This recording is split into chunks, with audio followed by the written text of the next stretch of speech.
చెరువులు, కుంటలు, నాలాలు, FTL, buffer zones అక్రమంగా నిర్మించిన నిర్మాణాలపై హైదరాబాద్ నగరంలో హైడ్రా చేపట్టిన కూల్చివేతలు ఉమ్మడి పాలమూరు జిల్లాలో ఆక్రమణదారుల గుండెల్లో రైళ్లు పరిగెత్తిస్తూ హడలు పుట్టిస్తున్నాయి. ఉమ్మడి జిల్లా వ్యాప్తంగా చెరువులు, కుంటలు, నాలాల స్థలాలే కాదు, గుట్టలు తవ్వి ఆ స్థలాలు ఆక్రమించుకుని దొంగ పట్టాలు సృష్టించి కొందరు ఇప్పటికే అమ్మేశారు. గత ప్రభుత్వ హయాంలో మమ్మల్ని ఎవరు ఏం చేస్తారని ఇష్టారాజ్యంగా వ్యవహరించారు. చెరువులు, కుంటలకు సంబంధించిన స్థలాలు ఆక్రమణకు గురవుతున్నాయని గతంలో పలువురు ఫిర్యాదులు చేసినా పట్టించుకుని నాదుడే లేడు. ఉమ్మడి పాలమూరు జిల్లాలో ఆక్రమణలపై ప్రైమ్ 9 స్పెషల్ స్టోరీ.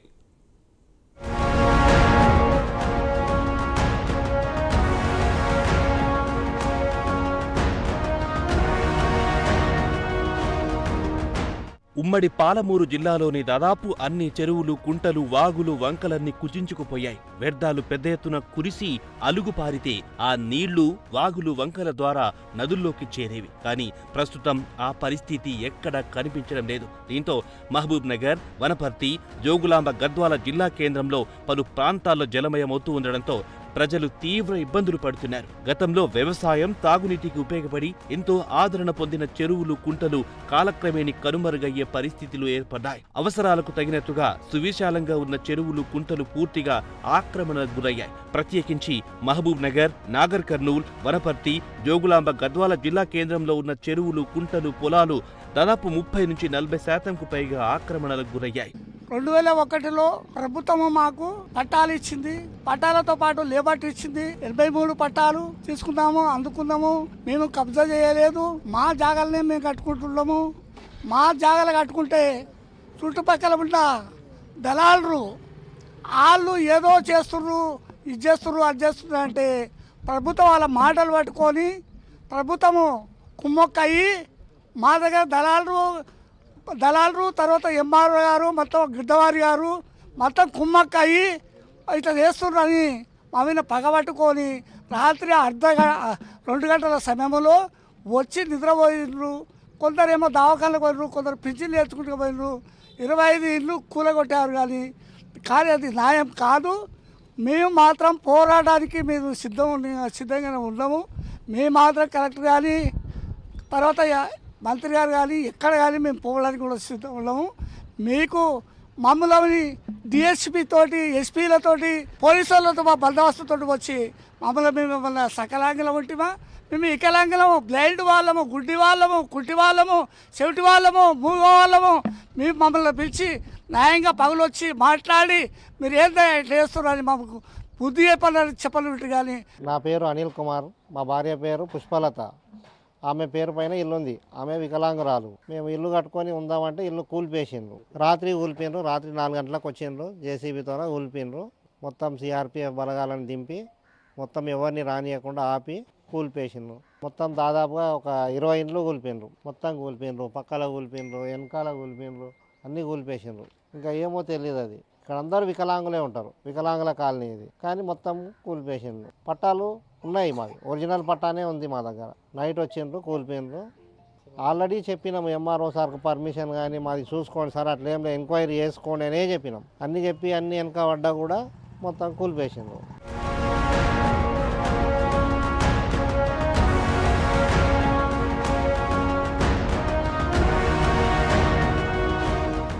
హైదరాబాద్లో హైడ్రా అక్రమ నిర్మాణాలను కూలుస్తుంటే వావ్ అనుకున్నారు జిల్లావాసులు. ఇప్పుడు అదే కూల్చివేతలు జిల్లాలో ప్రవేశించాయి. పక్కా ప్లానింగ్ తో అధికారులు బుల్డోజర్లను దించారు. ఒక్కొక్కటిగా ఇండ్లను కూల్చేస్తూ నేలమట్టం చేసేశారు. మహబూబ్ నగర్ జిల్లా కేంద్రంలోని 523 సర్వే నంబర్ ప్రభుత్వ భూమిలో అక్రమంగా ఇల్లు నిర్మించుకున్నారని తెలిసింది. దీంతో మహబూబ్ నగర్ అర్బన్ తహసీల్దార్, పోలీస్, మున్సిపల్ అధికారులు దాదాపు 78 ఇండ్లను నేలమట్టం చేశారు. కొన్ని ఇండ్లు నిర్మాణం పూర్తయి ఉన్నాయి, మరికొన్ని నిర్మాణ దశలోనే ఉన్నాయి. అన్ని నిర్మాణాలను ప్రోక్లైన్లతో కూల్చివేశారు. 523 సర్వే నంబర్లో దాదాపు 83 ఎకరాల ప్రభుత్వ భూమి ఉంది. గతంలో కాంగ్రెస్ ప్రభుత్వం కొంతమంది లబ్ధిదారులకు ఇండ్లు కట్టుకోవడానికి ఇళ్ల స్థలాల పట్టాలిచ్చారు. తర్వాత టీఆర్ఎస్ ప్రభుత్వం ఆ పట్టాలను తీసుకొచ్చి కొంతమందికే పట్టాలిచ్చిందని తెలుస్తోంది. దీంతో మరికొంతమంది స్థలాలను అక్రమంగా ఆక్రమించుకున్నట్టుగా అధికారులు చెబుతున్నారు.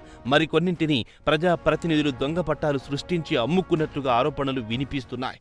మరి ఇక్కడ క్రిస్టియన్పల్లి 523 సర్వే నెంబర్లో 83 పట్టాలు అందులకు వికలాంగులకు, మూగి వాళ్ళకు, చెడి వాళ్ళకు అందరికీ కూడా ఇవ్వడం జరిగింది. ప్రభుత్వము వాళ్ళే పట్టాలు ఇచ్చి వాళ్ళే కూల్చివేయడము ఎంత దారుణమో మీరు అందరూ కూడా ఒకసారి ఆలోచన చేయాలి. మళ్ళా యథావిధిగా మా ఇండ్లు మాకు కట్టించేంత వరకు మేము ఇక్కడ నిరాదీక్ష నుంచి విరమించే పరిస్థితి లేదని చెప్పి మేము సావు బతుకైనా బతుకు సావైనా ఈ రోడ్డు మీద ఉంటామని చెప్పి ప్రభుత్వానికి ఖండిస్తూ ఉన్నాం సార్. 2008 కొంతమందికి 2004 కొంతమందికి ఇచ్చారు సార్. కలంగల కోటనే 75 గజాలు కలంగల కోటనే ఇచ్చారు సార్. రాత్రి 2:30కు వచ్చి అర్ధరాత్రి 100-150 మంది పోలీసులను తీసుకొచ్చి మమ్మల్ని బెదిరించి ఎవరిని ఇంట్లోకి వెళ్ళి బయటకు వెళ్ళి కూడా చేసి నోటీసులు లేదు. ఎలాంటి నోటీసులు లేవు సార్.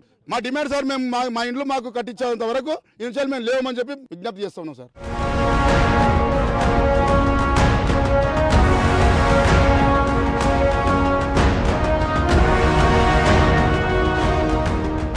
ఈ క్రమంలో ఇండ్లు కోల్పోయిన దివ్యాంగ బాధితులు కూలగొట్టిన ఇండ్ల వద్ద ఆందోళన చేపట్టారు. తమకు ప్రభుత్వం ఇచ్చిన స్థలంలోనే ఇళ్లు కట్టుకున్నామని, మా దగ్గర ప్రభుత్వం ఇచ్చిన పట్టాలు కూడా ఉన్నాయని, అయినా అధికారులు ఎలాంటి నోటీసులు కానీ సమాచారం లేకుండా నేలమట్టం చేశారని బాధితులు వాపోతున్నారు. ఇదిలా ఉంటే మహబూబ్ నగర్ జిల్లా కేంద్రంలో చెరువులు, కుంటలకు సంబంధించిన స్థలాలు కబ్జాకోరుల చేతుల్లోకి చేరాయి. ప్రత్యేకించి పెద్ద చెరువు, పాల్కొండ, ఏనుకొండ, అప్పన్నపల్లి, పిల్లలమర్రి తదితర ప్రాంతాల్లో ఉన్న చెరువులు, కుంటల స్థలాలను వెంచర్లుగా మార్చి కొంతమంది అమ్మేశారు. మరికొంతమంది నిర్మాణాలు చేసుకున్నారు. ఈ ఆక్రమణలతో భారీ వర్షం కురిసిందంటే చాలు ప్రతిసారి పాలమూరు జిల్లా కేంద్రం అతలాకుతలమవుతుంది. అనేక మంది దాన్ని ఎంకరేజ్మెంట్ అవుతుందని అనేక సార్లు నాకు కంప్లైంట్ రావడం జరిగింది. ఆ కంప్లైంట్లో పరిశీలన నిమిత్తం మా టీమ్స్ అందరూ, మా ఆఫీస్ టీం అందరూ కూడా వెరిఫై చేయడం జరిగింది. అక్కడ దాదాపుగా ఒక 70 ఇళ్ళు అంటే నా తాత్కాలిక నిర్మాణాలు టెంపరీ స్ట్రక్చర్స్ ఏర్పాటు చేసి వాటిని అన్నిటి కూడా లాక్ వేసుకొని ఉండడం జరిగింది. వాటిని వెరిఫై చేసినాము. అక్కడ ఎవరు కూడా నివాసం కూడా ఉండట్లేరు. కాబట్టి దానికి నిన్న పోలీస్ శాఖ, మున్సిపల్ శాఖ, రెవెన్యూ శాఖ ముగ్గురు కలిసి ఆ కోఆర్డినేట్స్ తోటి నైటు అక్కడ వంటిని కూడా డిమాలిష్ చేసేయడం జరిగింది. 83.28 3 ఎకరాల 30 గుంటలు దాదాపుగా, అంటే వాగు ఉంది, దాంట్లో వాగు అంతా తీసేసి దాదాపుగా 3 ఎకరాల 30 గుంటలు మనకు ప్రభుత్వ భూమి మిగులుబాటు ఉంది. అక్కడ దాంట్లో ఈ ఎంక్రోచ్మెంట్స్ అవుతున్నాయి అనేది మన కంప్లైంట్స్. వాటిని అన్ని కూడా ఇప్పుడు ఏదైతే కన్స్ట్రక్షన్స్ ఉన్నాయో వాటి దాంట్లో కూడా ఇల్లీగల్ కన్స్ట్రక్షన్స్ ఉండొచ్చు. వాటిని కూడా వెరిఫై చేసి నెక్స్ట్ వాటి మీద కూడా చర్యలు ఉంటాయి. ఇప్పుడు ఏదైతే మనకు క్లియర్ కట్గా ఇది ఇల్లీగల్ అని మేము తేలిందో వాటికి 70 ఇళ్ళ దాకా, అంటే ఇల్లు కూడా కావి, జస్ట్ టెంపరీ స్ట్రక్చర్స్ తయారు చేశారు. అక్కడ ఎవరు కూడా నివాసం లేరు అక్కడలో. కాబట్టి వాటిని అన్నిటి కూడా నిన్న తొలగించడం జరిగింది.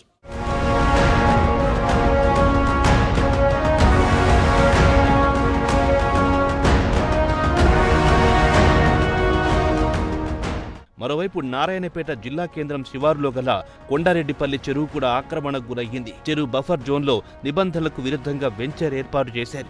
ఈ వెంచర్లో ప్లాట్స్ కొని నిర్మాణాలు చేస్తే చెరువు నిండి అలుగు పారితే ఈ వెంచర్లో ఉన్న నిర్మాణాలు మొత్తం చెరువు వరద ముంపుకు గురవుతాయి. కొండారెడ్డిపల్లి చెరువు చాలా వరకు ఆక్రమణలకు గురయ్యింది. ఈ విషయమై అధికారులు, ప్రజాప్రతినిధులకు ఎన్నిసార్లు ఫిర్యాదులు చేసినా స్పందించేవారే లేరని స్థానికులు అంటున్నారు. అదేవిధంగా జడ్చర్ల పట్టణంలోని నల్లకుంటలో కొంత భూభాగంలో పట్టా స్థలాలున్నాయి. దీనిని ఆసరాగా చేసుకుని బఫర్ జోన్లో ఉన్న స్థలాన్ని ఆక్రమించుకుని వెంచర్ వేస్తున్నారు. బురెడ్డిపల్లి గ్రామ శివారులో ఉన్న కొంత శిఖం భూమి ప్రభుత్వ భూములు, రియల్ ఎస్టేట్ వ్యాపారుల పరమహింది. జడ్చర్ల నడి బొడ్డున ఉన్న గాంధీ ట్రస్ట్ భూములు, వెంకటేశ్వర స్వామికి సంబంధించిన భూములు పెద్ద ఎత్తున ఆక్రమణలకు గురయ్యాయి. రాజాపూర్, బాలానగర్ మండలాలలో ఆక్రమణలు పెద్ద మొత్తంలో ఉన్నట్లుగా ఫిర్యాదులు వచ్చాయి. చూడాలి మరి అధికారులు ఇప్పుడు వీటిపై ఎలాంటి చర్యలు తీసుకుంటారు.